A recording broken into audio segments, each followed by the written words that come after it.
గతంలో కేసీఆర్ చుట్టూ దయ్యాలు భూతాలు తిరుగుతున్నాయని ఇండైరెక్ట్ కమెంట్ చేసిన కవిత ఇప్పుడు నేరుగా మాజీ మంత్రి హరీష్ రావు పైన అలాగే సంతోష్ పైన తన విమర్శల్ని గుప్పించడం జరిగింది.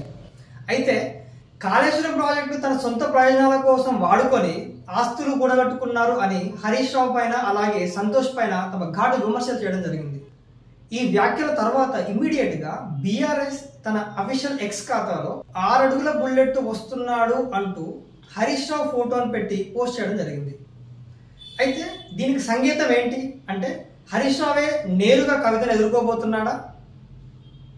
ఇదిలా ఉంటే ఇది జరిగిన తర్వాత బీఆర్ఎస్ తన అఫీషియల్ వాట్సాప్ గ్రూప్ నుంచి కవిత పిఆర్ఓను రిమూవ్ చేయడం జరిగింది. అంటే బీఆర్ఎస్ పార్టీ కవిత పైన చర్యలు తీసుకోవడానికి సిద్ధమవుతుందా? మరి ఈ విషయం పైన బీఆర్ఎస్ పార్టీ అధినేత కేసీఆర్ ఎలాంటి నిర్ణయాలు తీసుకోబోతున్నాడు అనే దానిపైన సర్వత్రా ఉత్కంఠ నెలకొంది.